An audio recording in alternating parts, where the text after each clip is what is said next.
Good evening, Internet. Welcome to the Breakaway. It's been a very long time now, almost over a month, since I had a stream. Sadly, some back-to-back illnesses, a few trips, some traveling, and some work stuff has prevented me from actually doing any of this. And now that rugby's over and most of that travel, and hopefully the sickness is over, we'll get a chance to do a little bit more this time. And so tonight we're going to be playing This War of Mine, based on the indie game hit, these very depressing indie game hit. Hopefully it won't go that depressingly for us this evening. And it's also a chance for me to test out my new microphone, which was given to me as a birthday gift from a friend of mine. It is a Yeti. So I'm giving that a try tonight, and hopefully that will sound very nice compared to the cheap compressor that I had been using that frequently needed a battery. It wasn't on phantom power, and it would randomly die in the middle of stuff that I was doing. The other neat one that I've got is I created for the close-up cam. I've created a bit of a mounting bracket here to make sure that it's available in a nice position for close-ups for cards. And hopefully that will look nice. I'm also just testing some of the stuff here on my own stream, so on my own tablet streaming. So I'm just going to take a look at what this looks like. So apologies if you hear testing some of the stuff here on my own stream. So no, works fine. All right, so let's get into the game. So here we've got the game board set up. It's a little cluttered, so I'll do my best to explain what's going on here. We've got 3 survivors. They're currently standing at the guard post, and we've got the cards matching them down here over on the left at the bottom. We've got Boris, who is the leader. He's got the red card. He's the one with the blue base, as identified by that token there. Then he is a warehouse worker. We've got Sveta, the schoolmistress. She has the orange base, and we've got Marin, the garage owner. He has the green base. So, for those who haven't played the game, the computer game at all, these people are survivors of an unspecified, although highly implied, civil war. They are basically in a bombed out city. They have huddled together inside of an abandoned building and are attempting to make do. So what you see here with the cards laid out, where it say heap and rubble and furniture, this is the building itself. So right now they've only got access, so there's outside of the building, and then there's the guard post. They've got a spot where they can sleep on the floor, a ladder that goes down to the basement, a ladder that goes up to the second floor, and then access to this living room type area. But it's currently covered in rubble and locked doors and heaps of stuff. So they'll need to clear that out in order to be able to make do with more space and add stuff to their environment. Right now we start off with some equipment. We've got 2 waters. These are the droplets here. We've got a shovel. We have a lockpick. We have 3 servings of raw food, 4 components, and 4 pieces of wood that'll allow us to build stuff and survive for a little while. So the way the game plays out is in a number of chapters, divided into days. So we're currently on chapter 1. I've started off the day by revealing the chapter 1 event card, which sets up the chapter goals. So we can get rid of that. And then every day we're going to draw a new event card. But as we start off in the morning of each day and then go through the entire day and then go to the next event card. And once the chapter's over, we move on to the next chapter. Each chapter has an objective that we have to meet. We're either penalized or given a bonus for it. And in this case, our chapter objective is called Water Delivery for Local Thugs. Basically, they're strong-arming us into providing them with water. So we over the course of the first chapter, we have to discard 5 water or provide 5 water to the thugs. In return, we get wood and components at the end. If otherwise, they raid us and take away some of our stuff. So let's start off with the morning of the first day. That would be drawing the event card. That's already been done. We've set up the deck, and every subsequent day we'll get a real event card. which also involves the cold coming in. It is winter, just to add more to the whole scenario. So now we go into the day actions. So day started, we now go into the actions that they can take. By default, every character can take 3 actions. But because Boris, Sveta, and Marin are all hungry, so we've got, let's show you, this is what the close-up cam now looks like. They all have hunger tokens. They are hunger level 2. They lose 1 action. So these are the 3 actions they take. They lose that first action. If they were just hungry 1, they would have access to all 3 of their actions. But as it stands, everybody's hungry 2. So they'll only get 2 actions each to start off this day. And we get to choose basically what we're going to do with them. And then resolve those actions and then move on to the next stage. So what I'm going to do now is I'm going to start clearing off some of the heap that's on the top floor. So I'm going to send 1 person off to this heap. And rubble requires either a shovel or 2 people to clear out. Sorry. So I'm going to use 2 people because I want to keep the shovel for later. So we're going to put 2 people on this rubble over here and then resolve these actions. So these ones are fairly easy, nothing really required for them. We just basically clear off. So this heap gets cleared off and we turn it over.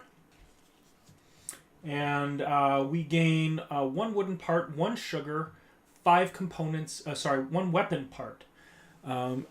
So we'll get all of these from the storage. So we got a weapon part. We've got sugar. Oops. All these tokens in various shapes. Come on, where are you, sugar token? Here we go. 1 sugar. We've got 5 components.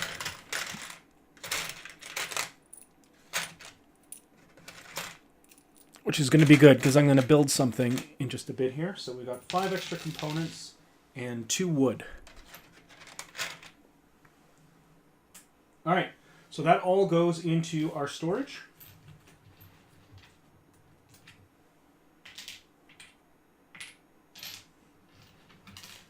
Let's get out a close-up here. All right, I had some music to play. And that'll go into what's basically called the trash. Cards that we can't recycle for later. I've got some music going. The mic I know is directional. If the music's not loud enough or too loud, let me know and I will adjust that. Too loud for me right now.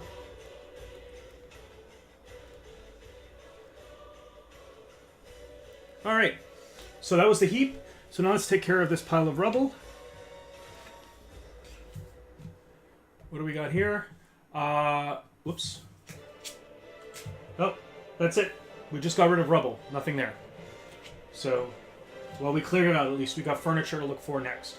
All right, so that was the first action. So now we got 1 more for each character. I'm going to have somebody searching the heap here. Somebody searching the furniture. And I'm actually going to use, the last person is actually going to use place a new fitting. Which is going to be, whoops, still find that a little loud here.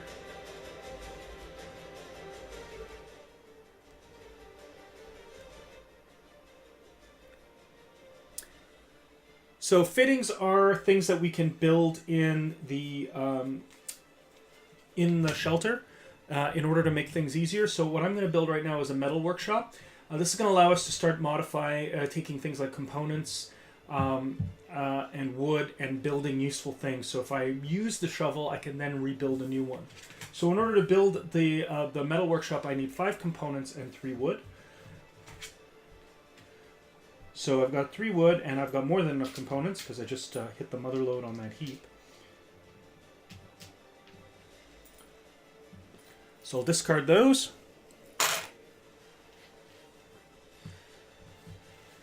And then we'll put the metal workshop somewhere. I'm going to put it here. So later on when I put a character on that, they'll be able to craft items based off of the list of stuff that's in there. We'll put all the rest of the fittings back. Last time I built a bed at the beginning, it seemed useful, but I didn't end up using it very early on. Okay, let's search this heap. 5 components, 5 wood, so I get my components back. I was really hoping to find some water or something. And you'll find out why very shortly. Okay, so Sorry about that. Tap the end button instead of going back. And we will search this furniture. Oh, good. Right, so furniture gets us 1 meds.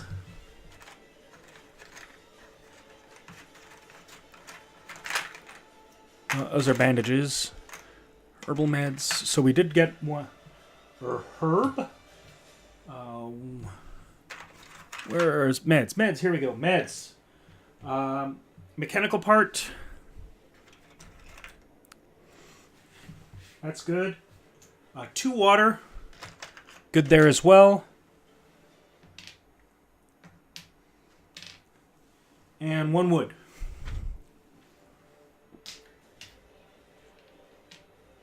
All right. So we're nice and stocked up now. We got this mechanical. So you might notice that there's a yellow number on some of these.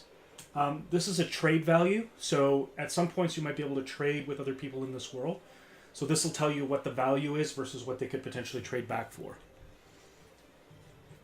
So all this stuff goes in my storage. That goes into the trash. All right. So that ends the day part. So they spent the day rummaging through the shelter. It's not safe to go out during the day. There is an outside spot, but there's a chance of getting hit by a sniper when you do that. But the trade-off is that you get to potentially get a visitor. So right off the bat, I'm going to discard one of the, put one of these waters back to immediately move us up on the water delivery track. So hopefully we can keep those thugs off our backs. And now we move on to the dusk action. So this is interesting. So this is the actual rule book. The rule book itself only contains step-by-step on what to do every day. There are further rules. So there's this other book called the Book of Scripts. You see, it's actually fairly thick. There's about 2,000 entries in here, numbered entries. Some of the rules are clarified in the Book of Scripts, and some of them you don't even know about until you stumble upon them, which is an interesting way of doing it. It makes it very difficult to explain the game to people, though, when you play it with other people. But just sometimes I might actually reference this if I need clarity on rules. So first of all, so now we're moving on to dusk. Okay, sun's starting to set. It's the time where we actually dig into our food and water reserves. So every character's first water. Every character must drink 1 water. If they don't drink water, then we roll a die. If they roll, which is a 50-50 chance of either increasing their hunger or increasing their misery. So we're going to avoid that by using all 3 waters and keeping everybody nice and happy. Next, needs to eat 1 food. There's 3 different categories of food. There are vegetables, which keeps your hunger at the same level. We've got raw food, which drops it by 1. And we've got canned food, which lowers it by 2. So we're going to go ahead and give them the raw food.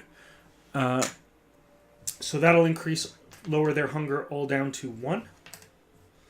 And you can go to hunger to absolute 0. You just get rid of the token. It just means the next time it goes up by 1, in this case, you'll still get your first action available.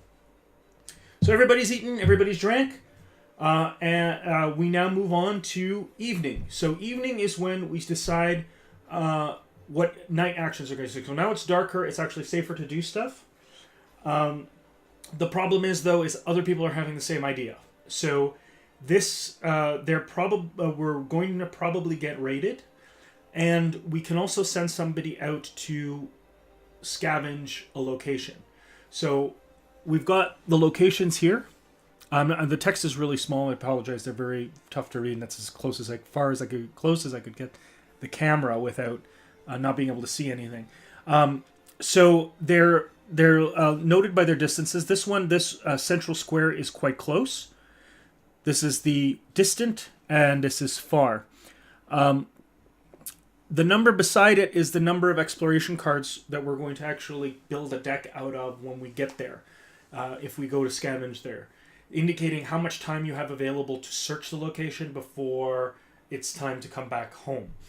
So the further out you have to go, the less time you have to search the location. Or also it indicates to how many things you have to search in the building.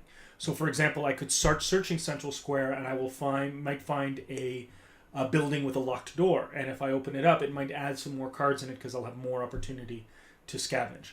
So what I'm going to do right now is I'm taking a look at my stats, my characters. So if we take a look at Boris's card, for example, he has an inventory of 6, which means that if he were to go out and scavenge, he would basically be able to carry the enough weight for basically two people. They normally would have an inventory, a level of 2 or 3. So he gets to carry a lot with him. But the problem is he's also got a nice prowess of 2, which is necessary for certain combat things, like, for example, when the house gets raided. So I'm considering basically sending Boris out on a scavenging mission and leaving Sveta and Marin behind to defend the base. Unfortunately, we've got no weapons yet. We didn't really have a chance to do anything. I probably could have built one. No, I didn't have enough actions to build one. So let's do that. We're going to put Marin and Sveta on guard duty. And we are going to send Boris out to scavenge. So let's take a look at the locations we've got here. Some of the information, again, I apologize, this is going to be sideways. I could probably fix this, but... So we've got the central square. So it's got some special information about it. It's got open space and it's got rubble. So rubble tells us, so it's just like the house. Rubble tells us that it might be a good idea to bring a shovel with us. Open space, this is usually used for other cards. And exploration cards, it'll tell you, well, if you're in an open space, resolve this card, otherwise ignore it. Special findings, we can find shells, chems, and cigarettes. On certain rolls, it'll tell us to look for that. And it says there's a couple of things here for returning exploration cards, which is taking them out of the deck that we're going to build and putting them back in the exploration deck. If I return 2 of them, I can take a look around. It will send me to an entry in the Book of Scripts. I can return 6 to trade. Again, sends me to the Book of Scripts, which will likely have a trading table there. And return 3 exploration cards to socialize with people, so there are probably people there. There's also these colored numbers down here. These are also references to the Book of Scripts. Sometimes cards will tell you to reference these particular numbers. So that's the central square. It looks like there's some people out there, but not much stuff to find. Then at the distant is Sniper Junction. This doesn't sound promising. It is an open space. It has a basement entrance, and it has rubble. We can find shells, ammo, and canned food. Canned food is good. But at the beginning of scavenging, I have to look into the Book of Scripts, and I'm going to bet you that has something to do with the snipers. Again, I can look around or trade. And lastly, we've got a supermarket, which, even though it's the far one, seems to me the one... here we go. Seems to be the one that I might be the most interested in. It has a basement entrance, bars, and closed doors. I can find sugar, mechanical parts, weapon parts, alcohol, coffee, cigarettes, and vegetables. There doesn't appear to be any people there, so I can't really trade. So I'm toss-up between going to Central Square or the supermarket. Sniper Junction right now doesn't sound to me to be an entirely fun place to go visit.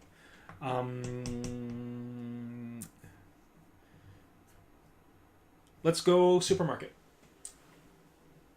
All right. So now that we've assigned everybody to their tasks, let's dole out fatigue. So here's the fatigue tokens, because they're not spending time in a bed, they're not sleeping.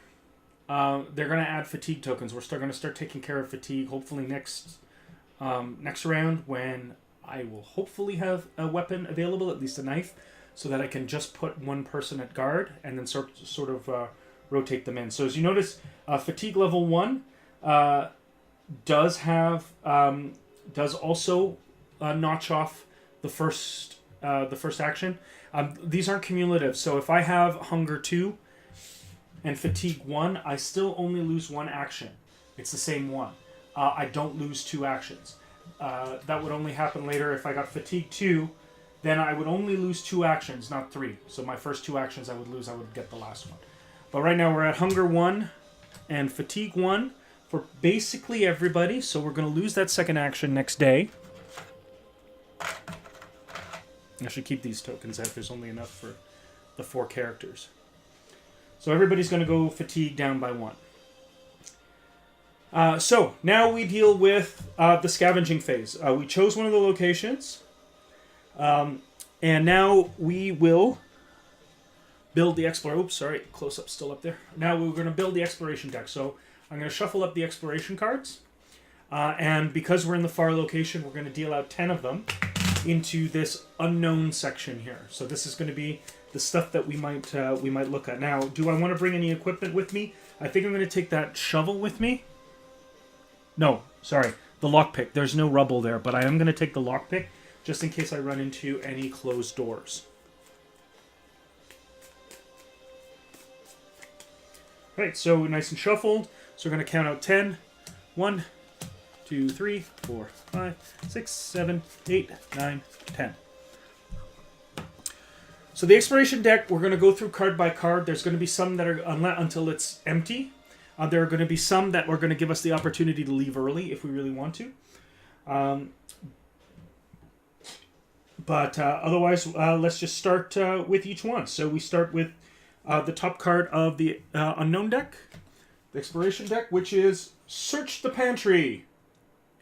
So I can ignore this card, or I can ignore the card, or I can search the pantry, which is return 2 exploration cards or raise the noise level by 1 and roll for noise. So returning 2 exploration cards would mean I take the top 2 cards of this exploration deck and I put the unknown deck and I put them back on the exploration deck. Raising the noise is this token here. Right now it's at level 1. I would roll it to 2. And then check for noise, I roll this black die. If I roll equal to or lower than the noise, then I am triggering an encounter, which is I alert the residents of this particular location that I am here, and they would resolve that. So right now my noise is at 1, so I'm going to increase it to 2. I'm going to take that risk, and I'm going to roll for noise. And I rolled an 8. Oop. So I'm okay there. Nothing happened. To draw and resolve 1 card from the Findings deck, a pantry card. So we've got the Findings deck. This is going to tell me what stuff I found.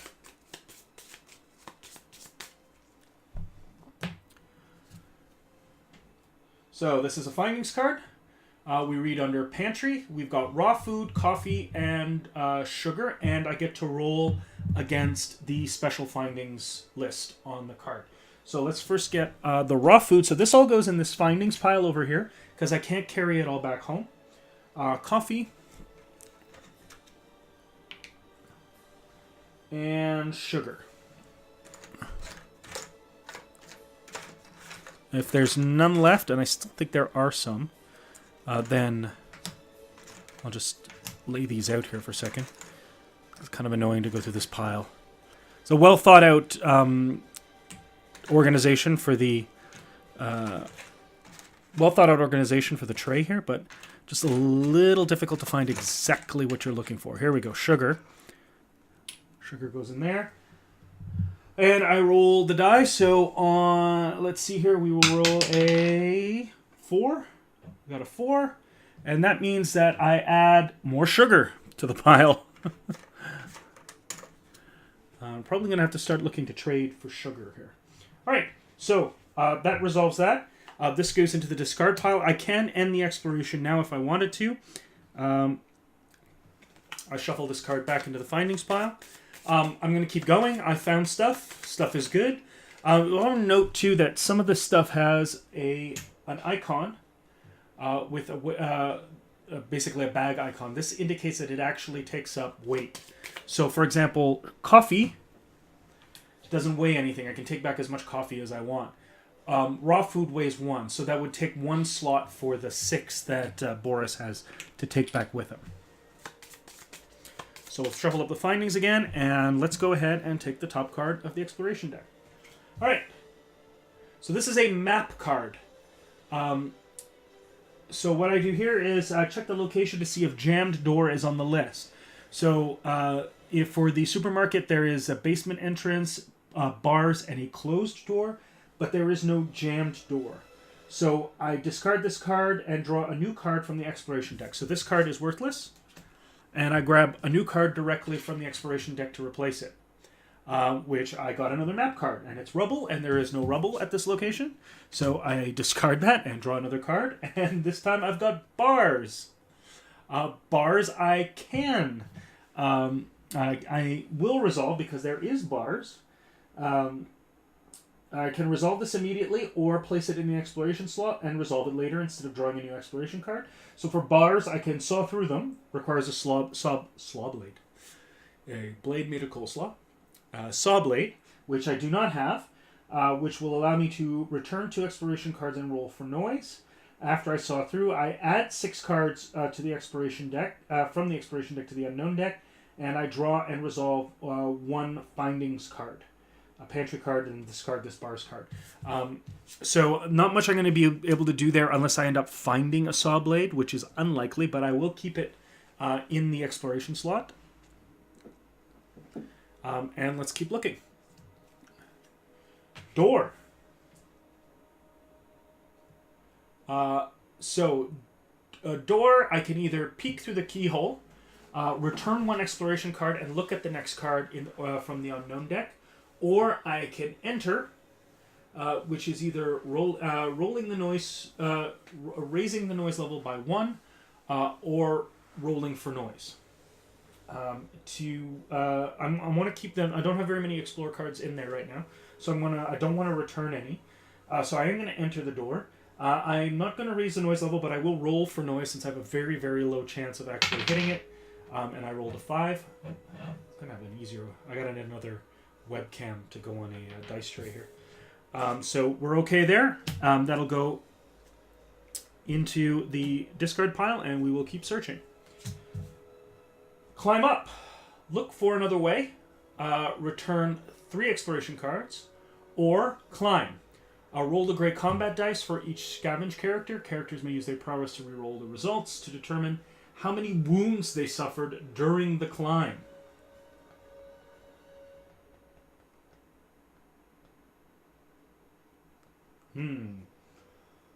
So the gray die has, this is normally used for combat. It has little fists on it.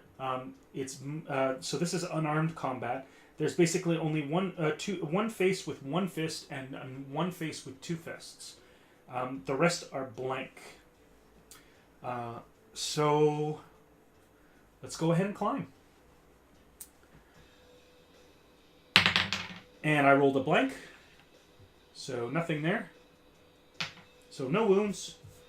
So far, we found the 1 pantry in the supermarket, but otherwise we've just found a lot of obstacles to run through.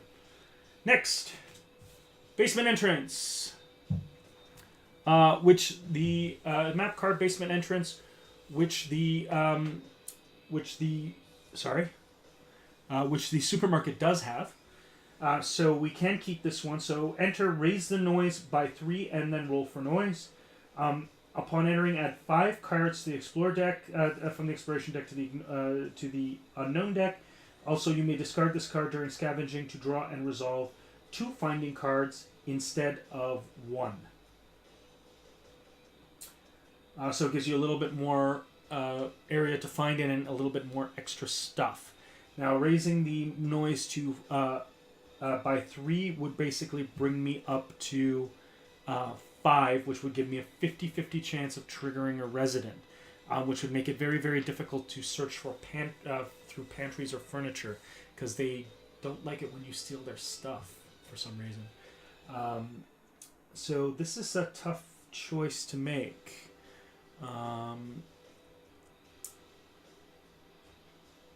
I'm going to hold off on that one for a little bit. I'll see if I can find some more good stuff. And then if I can't, then we'll have to take the chance. So next exploration. Now we have a closed door. Which I will probably do because I did bring the lockpick with me. Return 1 exploration card and roll the black die. On a result of 5 to 10, discard a lockpick and the door opens. After opening, add 5 cards from the exploration deck to the unknown deck, draw and resolve 1 finding card, furniture card, then discard this closed door card. So I'm going to go ahead and try it. So I'm going to return 1 exploration card. And I'm going to roll the die. So on a 5 to 10, I successfully open the door. I do. On an 8, which means I discard the lockpick I brought with me. Oops. Wrong trait. There we go. And I add 5 cards to the exploration deck. 1, 2, 3, 4, 5. So representing the extra room that I just opened up. And I draw and resolve 1 finding card on the furniture side. So for furniture, we found 1 book, 1 chems, 1 medicinal herbal meds, and I get to roll onto the special finding charts. So we've got chems, we've got herbal meds, book. We got a book, which is useful for stopping misery and for starting fires. And we get to roll the die on the special findings. Set that on the table. We rolled a 2, which means we found nothing, sadly. So this goes back in the finding piles. Closed door gets discarded. And we've got some more room to search through.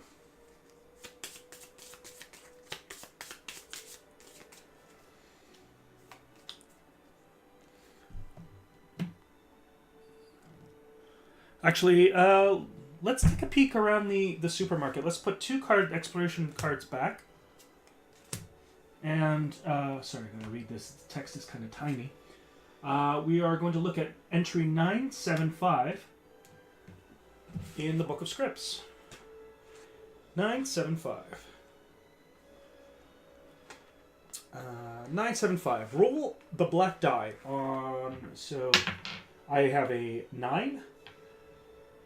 So on a result of 9 to 10, see entry number 258.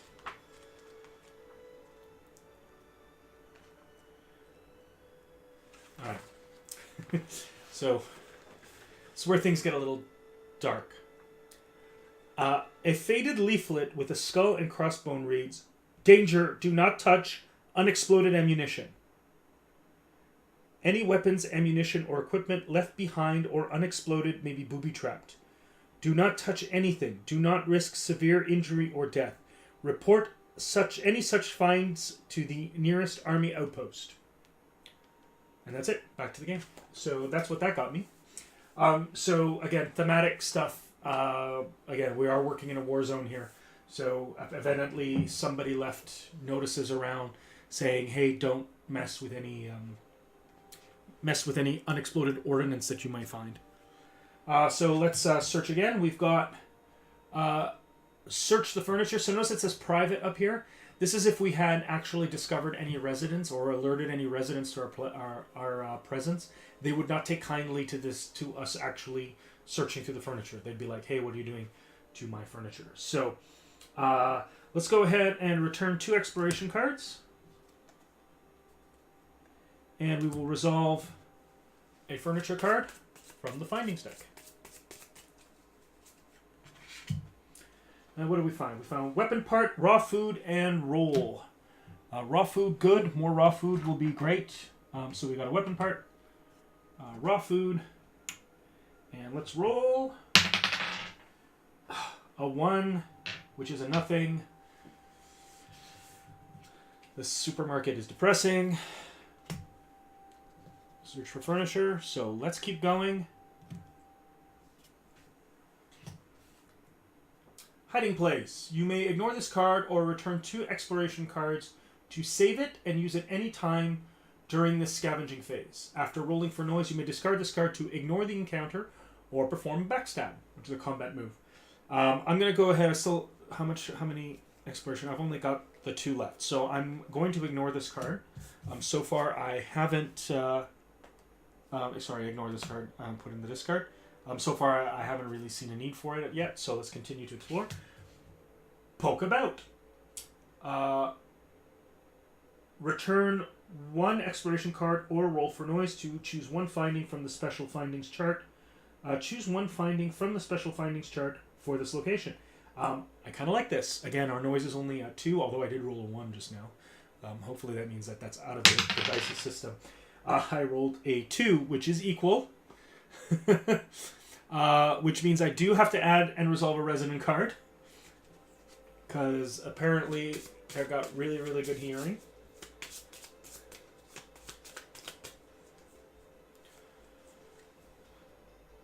So I have found homeless. A wreck of human beings begs you for some food. If you give him, by discarding from the finding files, yellow-green tokens with a total value of 5 or more, roll the black die and compare the result with the empathy of each character present. Result equal or to or less than the character's empathy, lower their misery by 1. If you do not give him enough tokens, and you do not have enough of them in the finding piles, roll the black die and compare the results to the empathy of each character. Just to note, Boris's empathy is 5.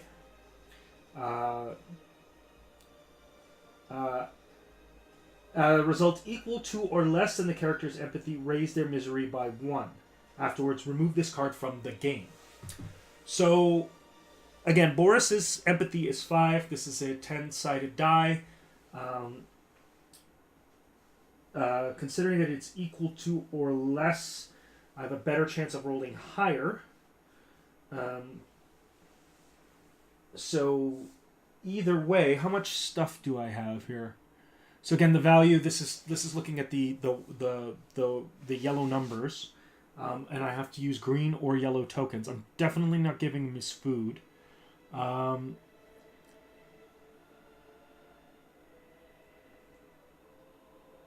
So let's give him the herbal meds just to get him off the back. And get rid of this homeless. I don't bother rolling because he's got no misery right at the moment, so lowering it won't make a difference, so we'll remove that from the game. And then I get to choose one special finding from the list and add that to the findings pile, so we can add sugar, mechanical parts, weapon parts, alcohol, coffee, cigarettes, or vegetables. Considering I am low on food, let's throw the vegetables onto the pile. And this goes into the in the discard. So now I have one exploration card left. This will be the last one. You may ignore this card or search the heap. Return 2 encounter cards and raise the noise level by 1, or raise the noise level by 1 and roll for noise to draw and resolve one card from the findings deck heap chart. I will go ahead and do that. So raise the noise level by 1. And you gotta be kidding me. I rolled a 3.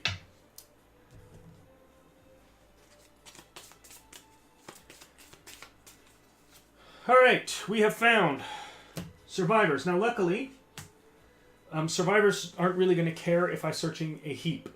The heap is just a public heap, I guess. Determine the number of survivors encountered, roll a black die. So I'm just going to do this, like it's the end of the search anyway. I can't really do anything else. So we'll just do this for completion's sake. I rolled a 6. So it's 2 survivors, and I draw random tokens. There's these random survivor tokens over here. So I'll draw 2 of them. So we've got one survivor who has a prowess of 0 and is armed with a knife, and one survivor who has a prowess of 1 and armed with an assault rifle. So these are going to go over here.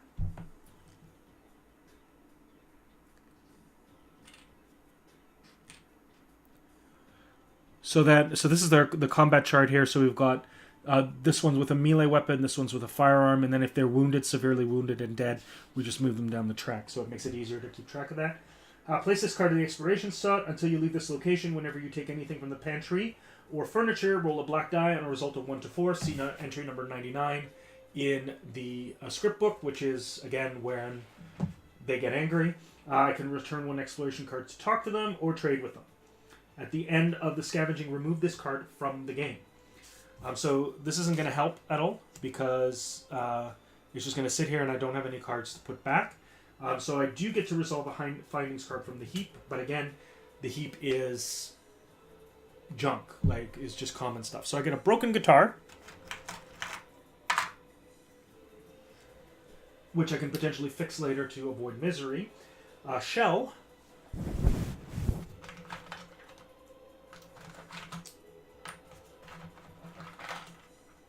Where are you, shells?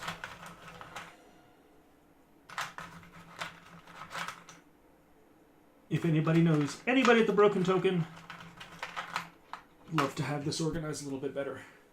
You got some ES Posthumous going on the soundtrack right now. So we got a shell. And we roll for special findings chart. We get a 4, which means that we get more sugar. I think we have... I'm going to check here, but I'm pretty sure that I have completely and utterly found all of the sugar in the entire world. It certainly looks like it. Yeah. The world is devoid of sugar. So, that was it.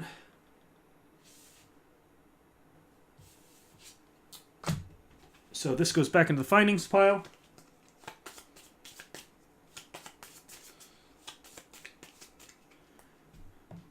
All right. The residents go back. All of the exploration cards that are still in the game go back. These guys go back. Now I get to decide how much I'm going to bring back with me. So let's see here. So let's take a look at what we've got in our haul. We've got 2 raw food. That's definitely coming back. Vegetables are weightless, so I'll bring those back too. That'll give us some more food to work with. Coffee is also weightless. Basically, anything that's weightless is coming back. There's no reason to leave it behind.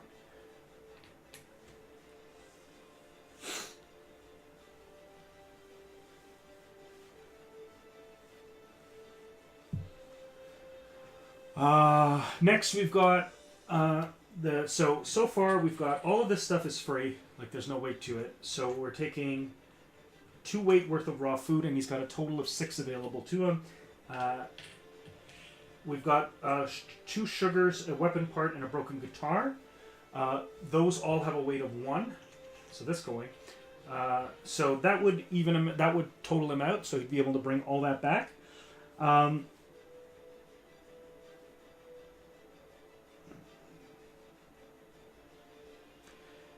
Or I could add components or wood, and I think I'm doing fine for components or wood, so I don't really need to bring any back. So let's just bring everything back.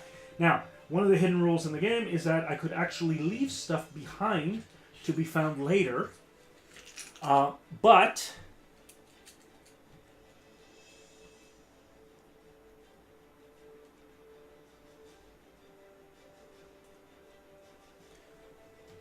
there's a chance that when you go back, it won't all be there. Somebody else will have found it.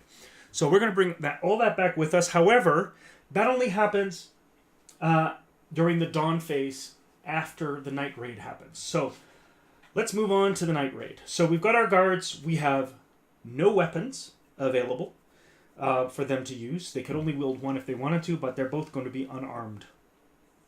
So we're going to draw the top card of the night raids deck.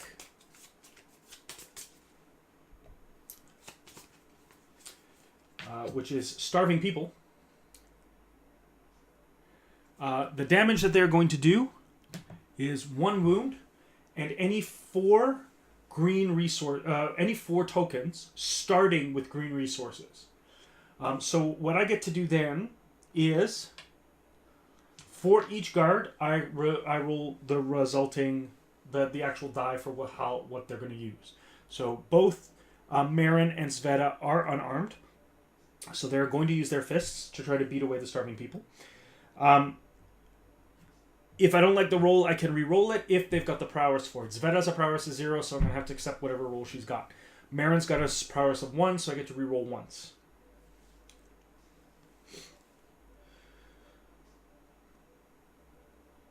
So let's start with Sveta. Woo! 2. Pretty good. Marin is the 0, so I'll re-roll that. And rolls a 0, so at a total we've got 2 to reduce the number of stuff off. So obviously we're gonna start off with wounds, and then 1 token is going to be missing. 1 token we're going to skip. So 3 tokens have to be removed. So we'll lose we're going to come back with a ton of sugar. We'll get rid of the herb and either the weapon or the mechanical part. I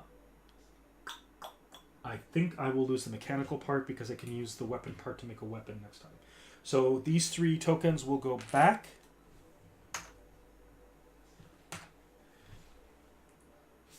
And this goes back into the night raids.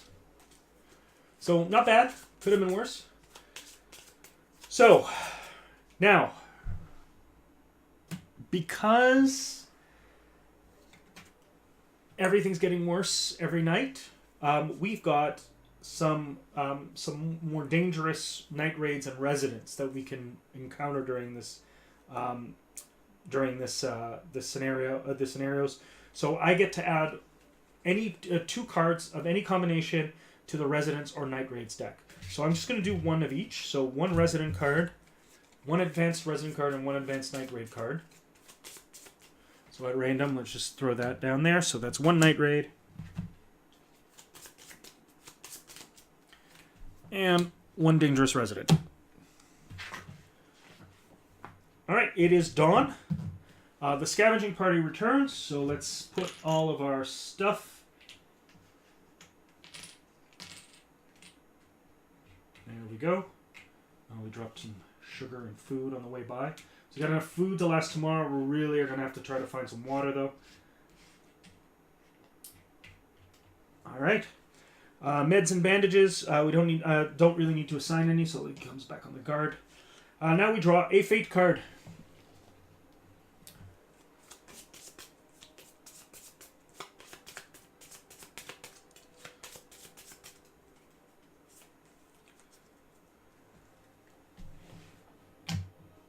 And the fate card tells us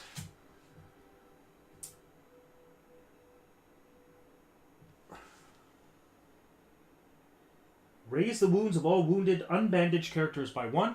Nobody is wounded and unbandaged. Lower the illness of all characters who took meds by 2. Nobody is ill or took meds. Discard med tokens from all characters. If cold tokens minus board ups is equal to 5 or more, raise the illness of all characters by 1. I'll explain cold and boarding in a second.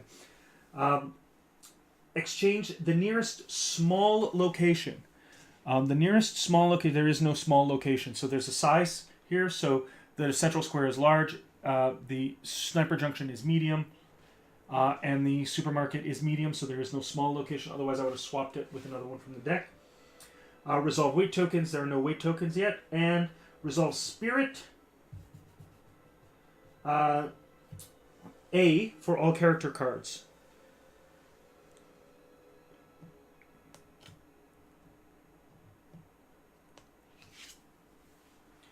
So Spirit A. So let's take a look at each character card here for Marin. Discard 1 coffee from the storage or increase Marin's misery by 1. So we've got coffee is discarded, so he's not miserable.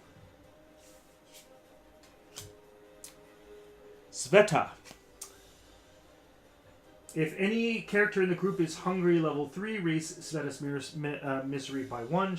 Nobody is like that. And Boris. If Boris is fatigued at level 2 or 3, raise his misery by 1. We're fine. He's only at level 1. Alright. So nobody's spirit is down.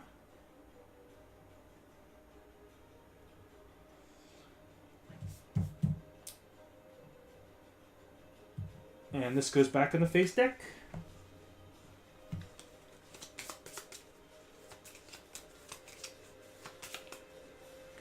And now we draw and pick one of 2 of these narrative action cards.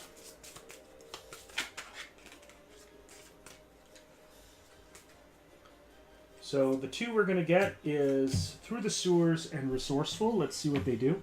I'm going to figure out a sideways reading setup for these. Resourceful. Play when crafting any fitting.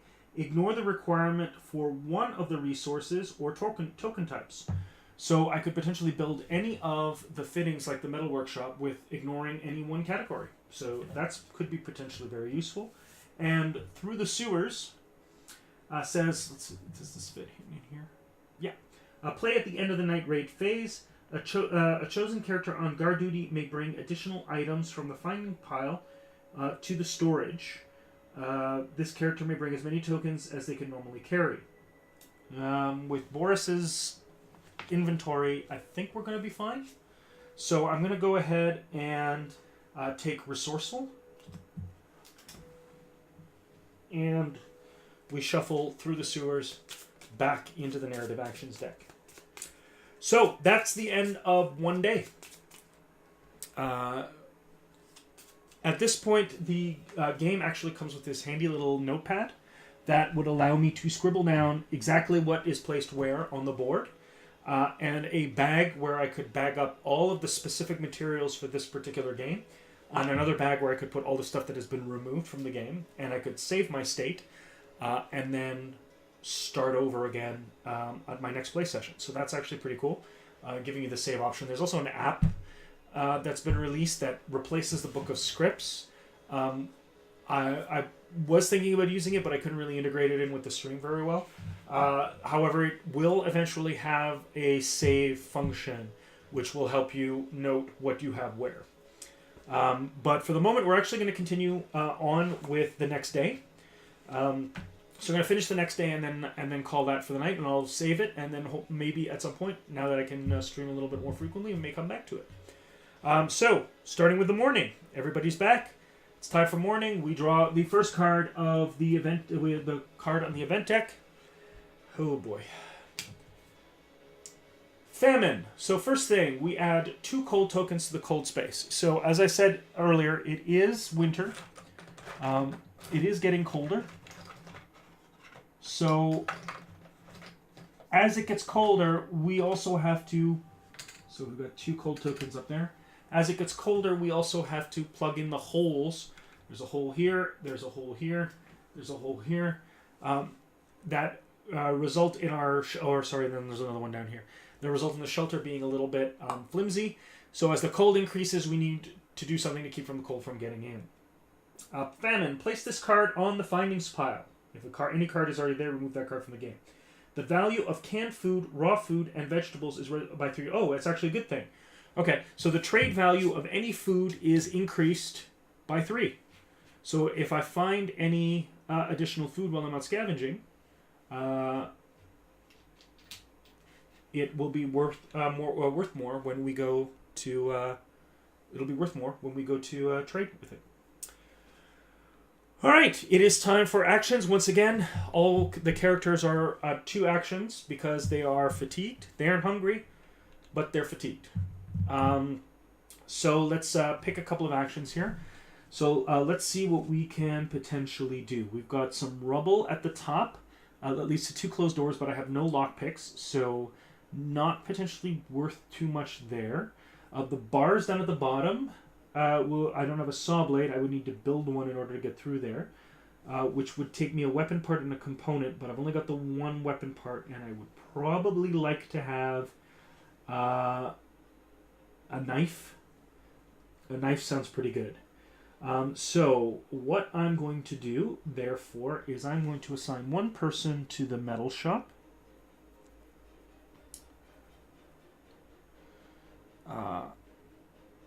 And that person is going to build a knife.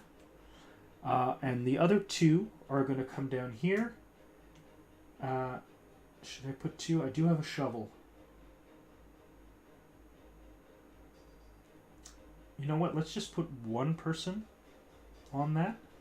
Let's take a look at what we've got as fixtures that we might potentially be able to use. All right, so we've got workshop. That will allow us to make board ups. Place a board up token on one of the holes in the shelter. This would reduce the wounds from night raids. Might actually be worth it. 2 components will make a mechanical part or an electrical part. We can make filters. We could repair the guitar. Not bad. That's a possibility. We have a bed. A bed reduces fatigue by 2 if you sleep there. We have an herb garden, which will allow you to grow herbs. Roll cigarettes and prepare herbal medications. Simple heater. which if you discard 2 wood, you put 2 wood or 2 books in there, you can discard cold token, a deadfall trap, place chems, raw food inside of it, and then place a weight token. When the weight token is resolved, roll a black die. So it's a trap. You see if you can trap food in there. Essentially animals, probably cats or rats. A rainwater collector. This might actually be useful considering that the fact that we are completely out of water right now. Place a weight token there. When the weight token is resolved, roll a black die, consult the table below, and add that amount to the water storage. So that's high on the list as well.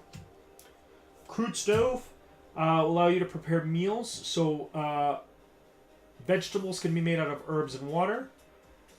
Dinner will create 2 raw food from 1 raw food, water, and wood. A radio, which will allow you to see what's in the event deck and or also help you relax. I guess somebody's broadcasting some music out there. And lastly, we have a moonshine still, which will basically make alcohol. So right now I'm looking at the rainwater collector and the workshop. And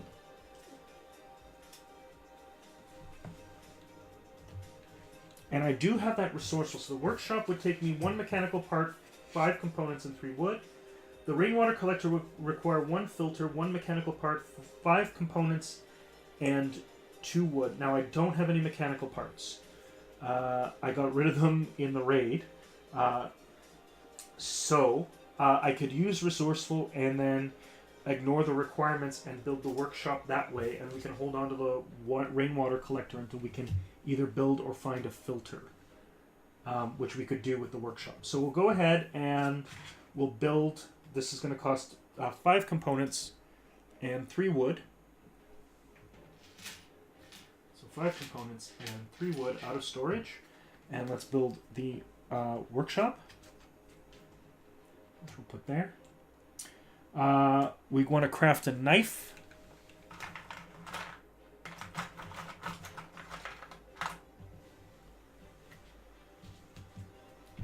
So we made a knife. That's going to cost us 1 weapon part, 2 components, and 1 wood.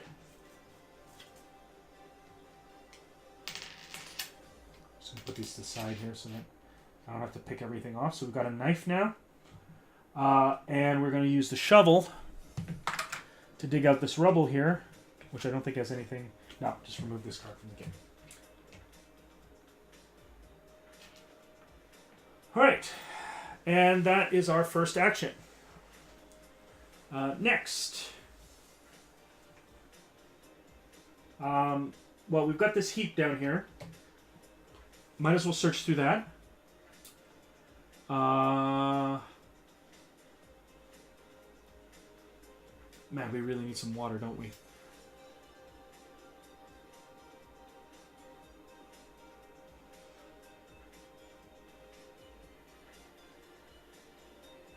So what do we have here in the workshop? Make board up, make parts, make filters.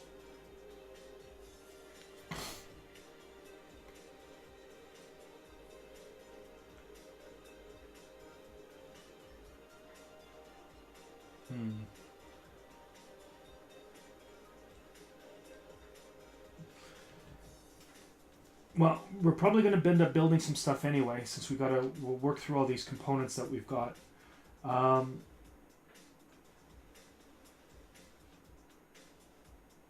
Some of them anyway.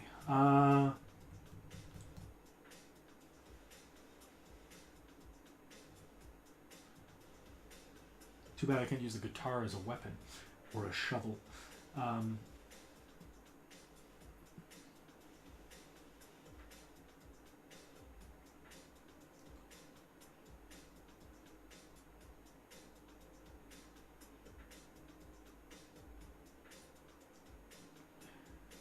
Good question about what we can do here.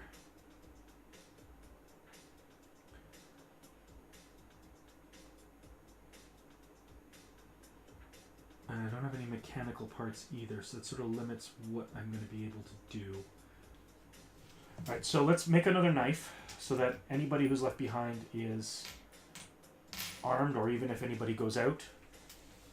I'm not too keen on the fact that we don't have any weapons.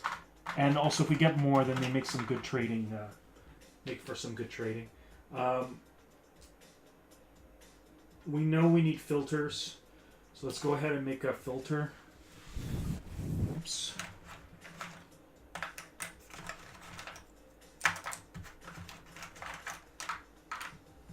Books, electrical part, mechanical part. What do you look like, filters?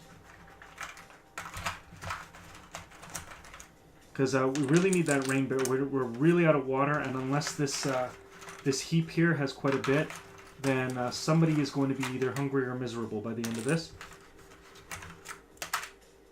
Ah, there you are, filters. We got a filter, and under the heap we've got, oh dear, we've got 1 electrical part, 1 water, and 3 components.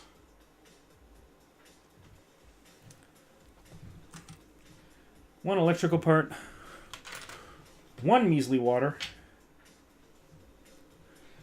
and let's put 3 components back. All right. Not good. Because those are all our actions. So, each character has to drink water. 1 water. We only have 1 water total. Luckily, we got enough food. Let's see. Who gets the water? Who gets the water? Let's see. Do I have anything that has, like... Any one of these die have 1, 2, 4... There's no like proper D6 here. Just this D10. So we'll give 1 to 3 to Boris, 4 to 6 to Sveta, 7 to 9 to Marin, and a 10's a reroll. So we got a 3. So 1 to 3 to Boris. Boris gets the water. So Sveta, on a 1 to 5, goes hungry. On a 6 to 10, he's miserable. She goes hungry, so let's increase her hunger to 2.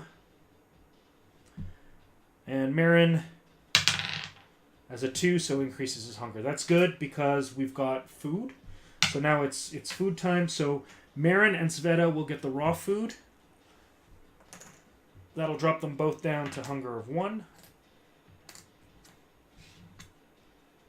And we'll give Boris the vegetables. So his hunger will stay at 1. Alright, now. Alright, I used resourceful, so that goes out of the game. Now we get to decide what we're going to do. Now, here's the problem. I'm starting to get fatigued, so if I start putting people on guard duty or sending them out to scavenge, they're going to start getting extremely tired. And since the only spot to sleep in is on the floor, we have to be a little bit careful about how we manage that, because they're going to lose on fatigue 2, you lose 2 actions. So we're going to start having to loop people through now.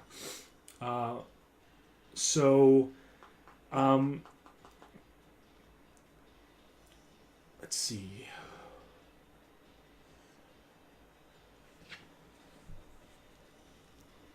So somebody's got to have to sleep. We're going to have to sleep in sort of like shifts.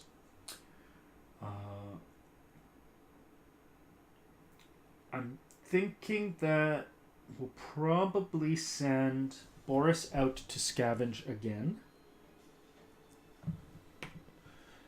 Let's put Sveta on the floor and Marin on guard duty. Okay. So Sveta's fatigue goes down to 0, while Boris's and Marin's will go up by 1. Probably isn't a good idea, is it? I just need stuff. It's probably going to be very important. But that's all I can base. That's all I kind of want to do there. Okay, so fatigue's been increased. It's scavenging time again. This time let's head for the central square.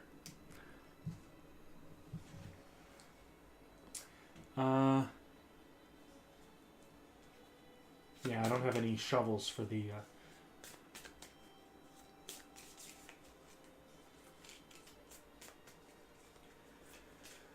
So let's. In this case, we're at. It's the near one, so we got 14. So 1, 2, 3, 4, 5, 6, 7, 8, 9, 10, 11, 12, 13, 14. Give that a nice shuffle because last time I got maps.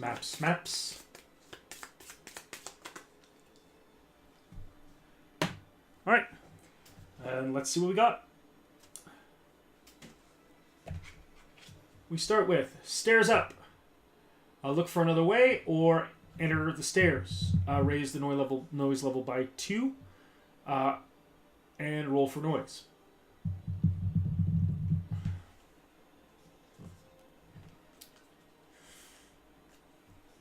Let's put 2 back. Let's look for another way around than going up the stairs and making a whole bunch of noise right now. But looks like our other way is to climb. So let's go ahead and climb this time. I don't want to return that many exploration cards. But we rolled a blank, so no wounds are received. So we don't have to return any cards. Next, reality impact. Okay, here we go. Something unexpected has happened. So here's where the book of scripts comes in for the regular gameplay. So we're going to start by drawing one of the colors cards. This is going to tell us which reference we're going to take a look at. So we've got color green. Okay, and then we're going to draw the bottom card of the top card of the exploration deck and take a look at the numbers on the bottom here. And the green number is number 950, so that's where we're going to take a look in the book of scripts.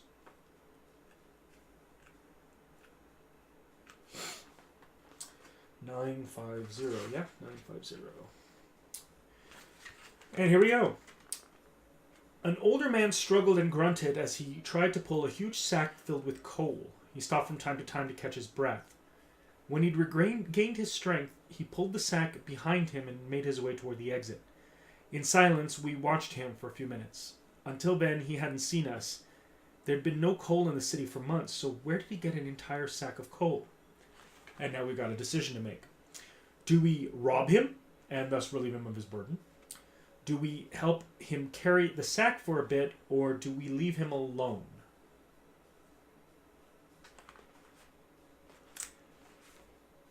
I feel like being nice. It's kind of tempting to be evil at this point, but I kind of feel like being nice. So let's go with entry number 54.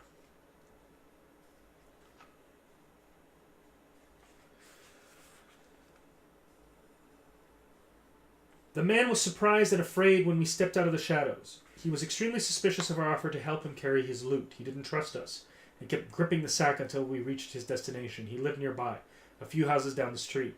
As we set the sack down on the doorstep, he waited for us to leave. We finally turned around, and we were about to walk away. Something in him broke.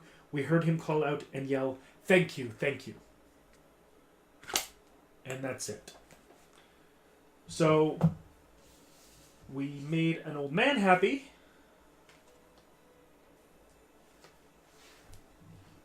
But we didn't get anything out of that.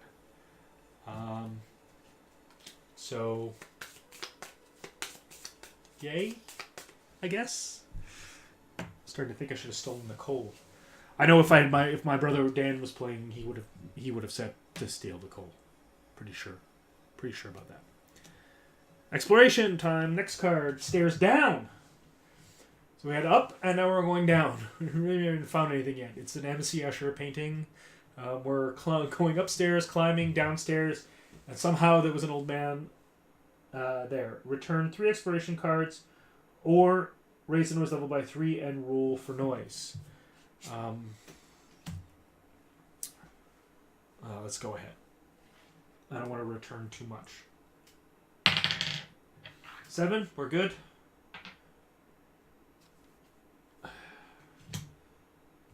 door. The top bottom of the stairs, there's a door. Return 1 exploration card to look at the next card from the unknown deck, or raise the noise level by 1, or roll for noise. Let's roll for noise again. And this time we rolled a 1. I think the card had something to do with that. Which means that we take a resident card.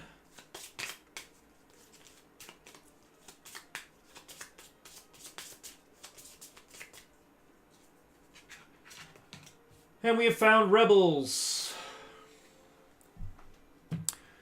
So we have found 2 rebels.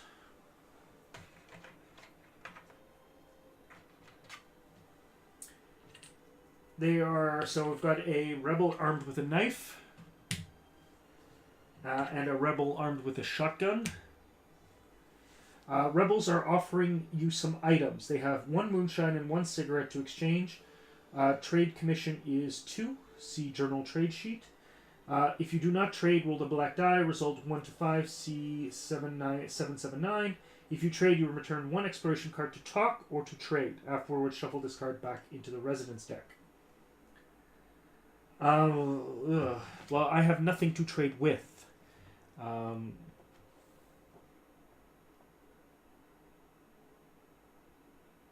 So I can't trade. I guess I am having to look up entry number 779 in the book of scripts. 779. Say that again? No? Look at these misers. The peaceful attitude of the rebels is gone before we can finish the sentence. So the 3 options. We let them beat us. Distribute 2 wounds among the characters present and raise the misery of each character present by 1. Back to the game. Or fight. If we fight, you can try to stop the fight. We can try to stop the fight, or after defeating all the enemies. So let's go into combat. It's something I've not really looked at yet.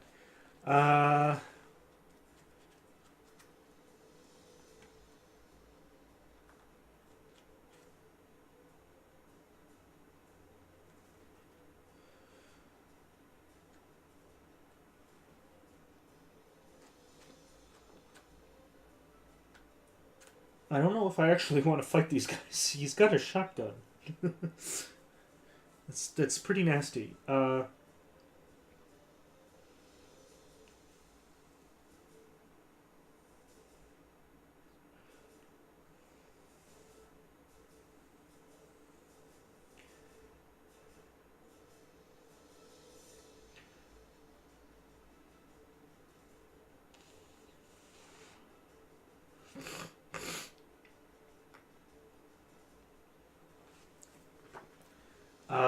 We can try and stop the fight. Let's try and stop it. 40.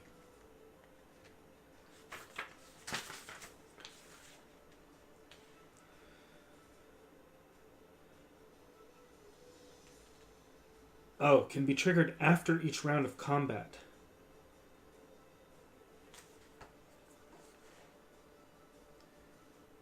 I'm guessing here the best scenario is going to be just to take the lumps. Because if I go into combat, there's a chance that he'll instantaneously die.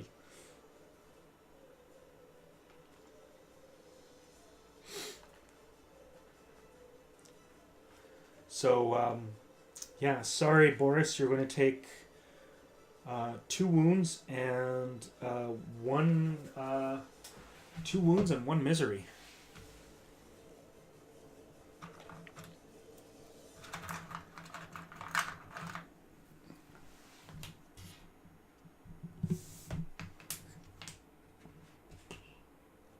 Ouch.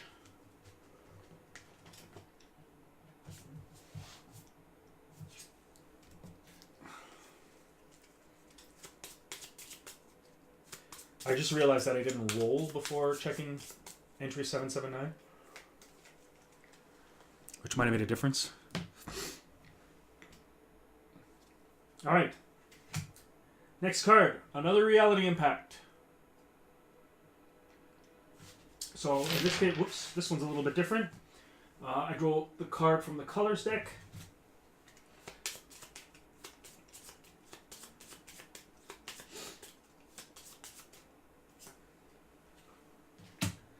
And we have a black.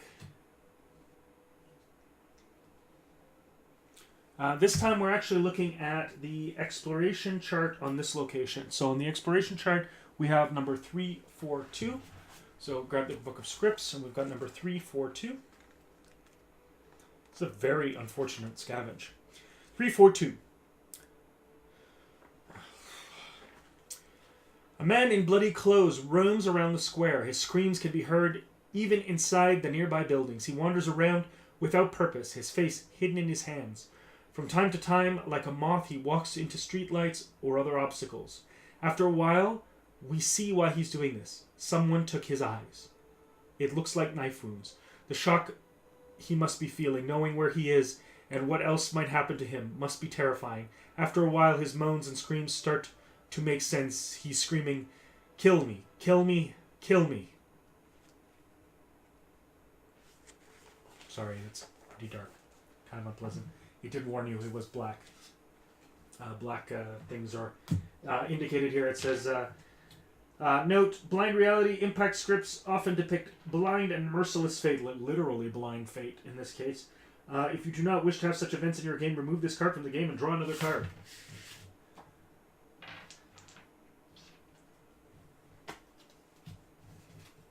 I don't know if were you expecting Happy Sunshine game? It's this War of Mine. I mean, it's pretty much designed specifically for people who know what the game is. So, afterwards, place this card under the current location card, so we won't get to see that until this location goes away again. So it doesn't happen all that frequently that we get the exploration location thingamajig.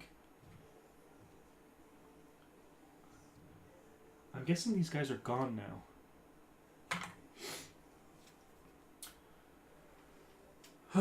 Open space. And there is open space here. It's a map card. Check the current location for open space. If there's no open space, discard this card. If there's open space, resolve it immediately. Move carefully, return 2 exploration cards, and raise the noise level by 2, or run through. Then discard this open space card. So, this has been a very, very unlucky scavenge. Next, we have a closed door. There are no closed doors here. So we discard this and we draw another one from the exploration deck. Hooray! Search the furniture. Well, we need to find stuff. How many exploration cards? I only got the 2 exploration cards.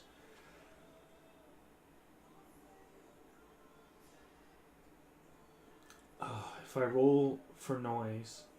You know what, screw it. Let's put the 2 exploration cards back. That'll finish it off. We got a findings card, which is furniture.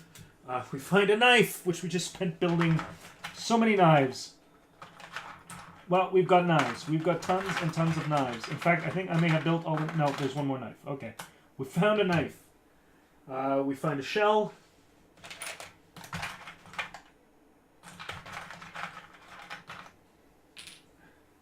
We find a cigarette. And we roll. On a 6, we get chems. So we're going to have a food problem fairly shortly here.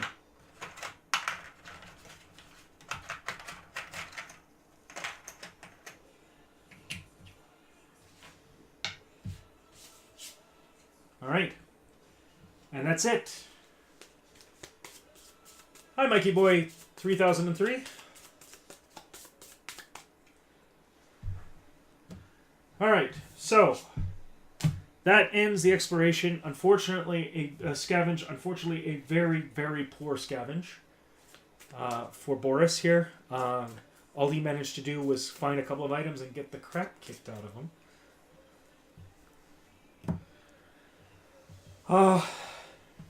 But that basically means he'll be taking everything back with him.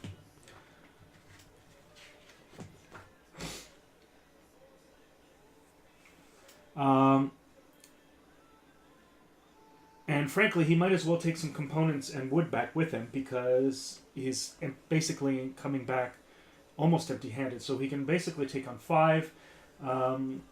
Let's split the difference. We're a little lower on components, so it'll be 3 components. And 2 wood he'll come back with. Because only the knife weighs anything, and he's got an inventory of 6 here.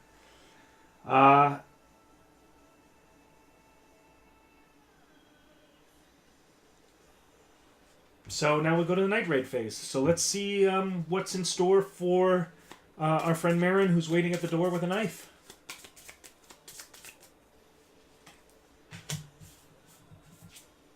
That's apparently a reality impact. I didn't know that could happen. So let's go ahead and...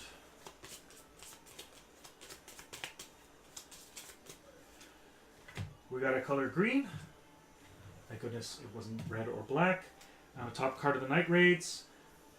We are looking at entry number 357. 357.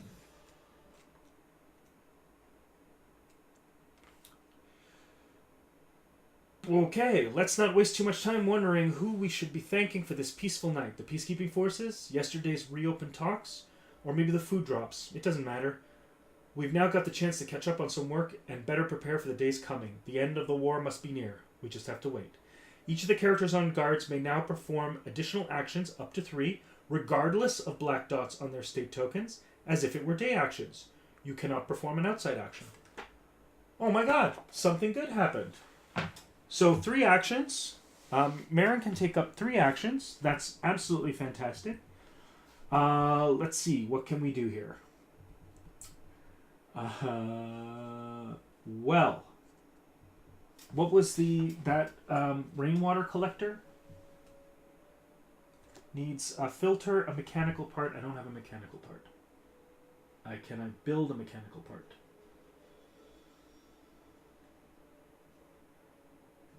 I can, but then I won't have enough components to build the filter.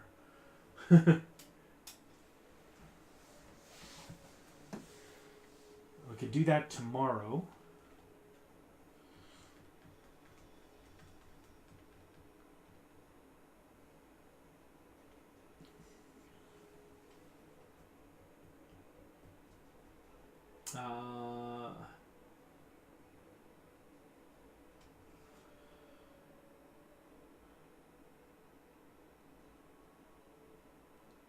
Okay, so as first action, we're going to use 2 components.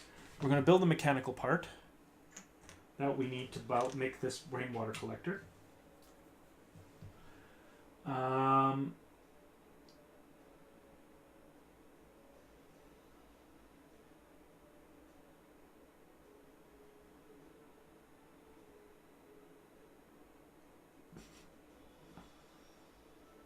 Component mechanic. Lockpick, shovel, 3 components. I can't do that. So that's the first thing. So we got the mechanical part. Let's go ahead and 4 wood and 1 component. Let's go ahead and build the board up. Let's plug a hole. So we got a hole plugged in. Okay, I hope anybody can see that. So we got this hole plugged in the. All right, and 1 more action. I can't cut through the bars. I can't unlock the closed door. Can't get through the rubble. I could poke about. I should have done that earlier. Maybe I could have put that rainwater collector. And Marin gets his poke about. Actually, let's go ahead and do that. So he's going to poke about. He gets a bonus of 3 when he does the poke about action. So this is just going to get wood and components and stuff like that. So we're going to roll, and we've got a 6 with Marin's bonus of 3. That's a 9, so we get 4, combination of 4 wood and our components. And we've got Boris coming back with 2 wood and 3 components. So we'll go with 3 wood and 2 components to balance things out. And that's the extra 3 actions that Marin got. So luckily a good result on the night raid, at least. After that extremely poor scavenging. And that's it for the night raid. So now we get to add, once again, we'll add 1 advanced and spooky resident and 1 advanced and spooky night raid, which is going to make things worse the next evening. Now dawn, the scavenging party returns with our cigarettes, our chemicals, with our extra knife, another shell, which I don't know what we're doing. We've got plenty of knives, though. Extra components. We got 5 components and 5 wood. Now, before fate, we get to assign meds and bandages. Boris is wounded, so let's go ahead and give him some meds just in case that comes up. I unfortunately don't have any bandages. I also don't have any coffee, which Marin is addicted to, so hopefully, fingers crossed, nothing really happens there. So let's go ahead and grab a fate card. Alright, we got the Hobos cards, gets removed from the game, get the colors back in there, and Night Raid comes back. Let's see what we got in our fate card. Come on, close up cam. There we go. Alright. Raise the wounds of all unbandaged characters by 1. Well, Boris is not bandaged, so he's going to go from 2 to 3, which is not good. Come on, where's the 3? I got all the 1s. Here we go. So, now the big problem here is now, whoop, that's illness. Wounds, 3. This means that basically Boris can no longer do anything. I guess meds are for illness, not for wounds. Lower the illness of anybody who took meds. So the meds are useless. Meds get thrown away. If cold minus board ups is equal to 2 or more. So cold, we've got 2 cold tokens. We've got 1 board up token. The total's 1. We're fine. Nobody's going to be ill. Exchange the nearest small location. If there is none, exchange the nearest medium location. So the nearest medium location is the sniper junction, which we can finally get rid of. So that goes away.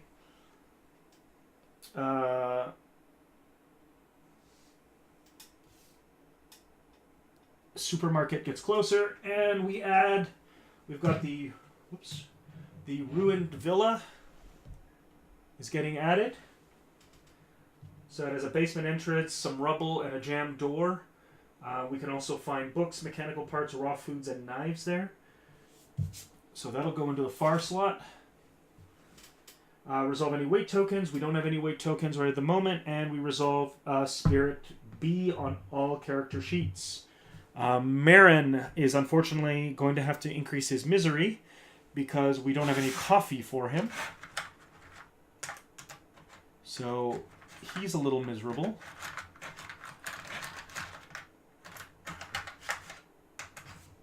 Where are you? There we go. Marin's slightly miserable now, which has no impact on his actions, but it does make things more difficult. Again, great. Sveta also has a coffee habit. We don't have any coffee, so she is also going to be slightly miserable.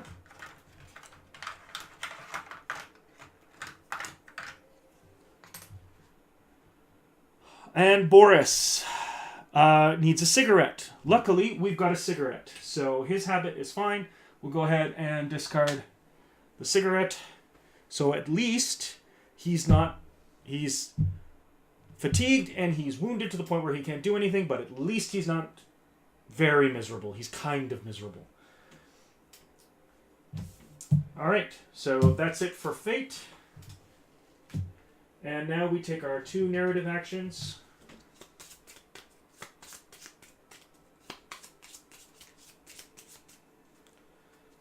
And we get to choose one of them. We've got Dead On.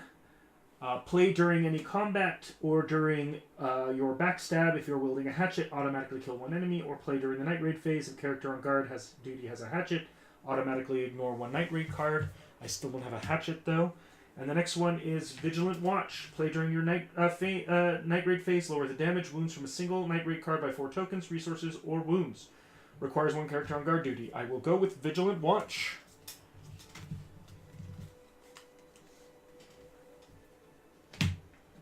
right, so we'll hold on to that. That'll be on for the next day. And that's it. We have reached the end of the second day. So here's where I'm going to stop it. Like I said earlier, let me show this quickly. I put them in the box there. So we've got these neat little sheets here, which are save sheets. So what it'll allow me to do is write down the characters that we've got, where things are, what their statuses currently are. So a quick look at what the save sheet looked like. And then we've got bags too that are provided so that I could take all the stuff that's relevant to the game and shove it into one bag, and then all the stuff that has been excised from the game goes into another bag. So we keep those separate and they won't mesh with each other. So the game itself, it reminds me very, very much of Robinson Crusoe. Is another kind of survival cooperative style game.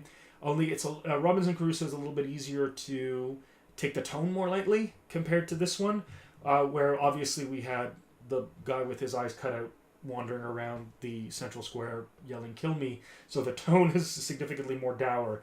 If you're going to play this with a group of friends, probably not a jovial kind of party atmosphere type board game. You've got a very serious group who likes their co-op games, in particular survival style. Very challenging, obviously. I'm a little bit heavy on the luck side. Like that one scavenge that I sent Boris out for was pretty nasty. Also may have focused on building some of the wrong stuff right off the bat. Maybe should have focused on getting to these heaps a little bit faster, and the heaps and furniture that's in the base a little bit faster. But anyway, very accurate representation of the computer game as well, from the people I know that have played it or watched them play it, which is this sort of dour, oppressive atmosphere around it. A little bit, obviously, you don't get the music or graphics or sound effects and everything to kind of help that out. Thank goodness the miniatures don't cry. But very, very faithful representation of that. Very good job of translating it to a board game. So again, that was This War of Mine, the board game. Like I said, I'll save this one. Hopefully at some point, now that I'll be able to stream a little bit more frequently, might come back to it. Looking to have a group stream this weekend, get back to the regular streaming schedule, so game night in Canada sometime this weekend. I have literally a pile. I'm going to take a picture of it for my website and for Instagram. I literally have a pile of about a dozen games that I've purchased since PAX West that are on the list. This one was one of them, but we've got a lot of backlog to work through. So we'll have a lot of streams and a lot of content on the website, hopefully, as well. So keep an eye out for that, and we'll see you next time.